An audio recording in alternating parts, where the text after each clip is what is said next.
Deep in the damp soils of the forest floor, a ghost moth caterpillar buries itself to safely transition into a pupa, but it has already been compromised by a microscopic ambush. Spores from the fungus Cordyceps militaris have infiltrated the insect shell. They begin digesting it alive from the inside out, replacing the caterpillar's internal organs with a dense white web of fungal tissue called mycelium. Once the insect is entirely hollowed out and mummified, the fungus completes its life cycle.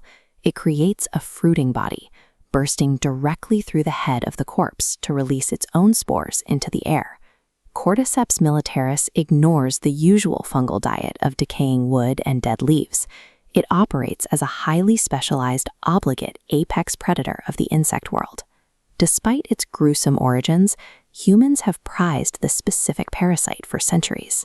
The fungus produces a high concentration of bioactive compounds, most notably cordycepin, which is highly sought after in traditional and modern medicine.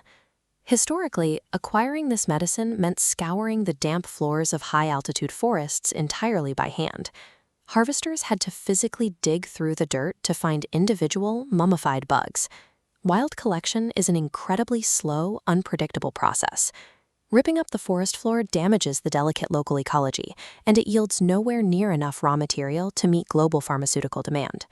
To safely scale this medicinal resource, cultivators had to solve a massive biological paradox: domesticating a vicious, carnivorous organism indoors without relying on a constant supply of live insects. The modern cultivation breakthrough completely removes the insect host from the equation. Instead, the fungus is raised inside rows of sterile glass jars. The base ingredient used to anchor these laboratory colonies is ordinary brown rice, but rice alone guarantees failure. It provides a massive payload of carbohydrates, but it completely lacks the rich nitrogen and bioavailable proteins that Cordyceps naturally extracts from a caterpillar's body. This graphic shows how cultivators close that nutritional gap. By comparing the insect's chemical makeup against an artificial liquid broth, mycologists formulated a highly calibrated vegan supplement. Mixing soy peptone, yeast extract, and simple sugars creates a liquid that perfectly mimics insect biology. Nutrition is only half the problem. When you sterilize a jar of soaked rice, it naturally clumps together into a dense paste. This suffocates the oxygen-hungry fungus before it can grow. The engineering solution is to mix in structural agricultural byproducts like cottonseed hulls. These rigid shells wedge between the rice grains, creating permanent, uncrushable air gaps that allow the mycelium to breathe. Growing cordyceps indoors requires a perfect environmental simulation. You have to mimic both the chemical nutrition and the porous physical structure of a living host. Even with the perfect simulation, a major biological obstacle remains. The fungus is genetically programmed to dissolve hard insect chitin, not plant-based starches. The organism relies on a hidden genetic flexibility to survive. Its genome contains a robust profile of carbohydrate-active enzymes, or sazymes. When placed on the rice, the fungus upregulates its sazyme production. It secretes these specific enzymes directly into the environment to slice complex rice starches down into single, easily absorbed glucose molecules. Operating in total darkness, this chemical deception allows the white mycelium to completely devour the rice substrate. It builds a dense network of tissue, acting exactly as if it has consumed a giant insect. The laboratory environment does not pacify the predator's aggressive nature. It merely hijacks its highly adaptable digestive system to process a vegan diet. If a fully colonized jar of mycelium is kept in the dark, it will remain trapped in a vegetative, consuming state indefinitely. To force the organism to reproduce, cultivators introduce a singular environmental trigger, a sudden blast of sustained light. Specialized photoreceptors within the fungus detect these specific light wavelengths. This tricks the organism into believing it has finally breached the surface of the forest soil and is standing in the open air. The light exposure causes an immediate metabolic shift.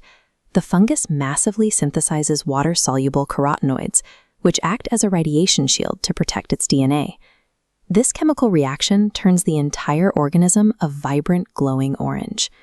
Light is the master biological switch. It dictates the exact moment the fungus abandons its vegetative state and begins its morphological transformation. Following the intense light exposure, an almost alien physical eruption begins as the fungal organism seeks to reproduce. Because Cordyceps belongs to a specific group known as ascomycete fungi, it completely ignores the familiar cap, stem, and gill structure seen on standard grocery store mushrooms. Instead, it produces dense club-like spheres called stroma. These solid biological towers grow directly upward, like alien fingers reaching for the overhead light source.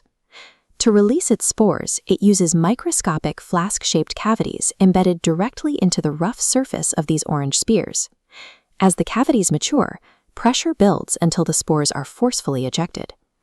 Right before that spore release happens, the process culminates. The mature fruiting bodies are harvested precisely when their medicinal concentration reaches its absolute peak. By isolating its enzymes, mimicking its diet, and hacking its light receptors, mycologists have reverse-engineered a brutal parasitic life cycle. They've taken an elusive, bug-killing forest anomaly and turned it into a sustainable, indoor agricultural crop.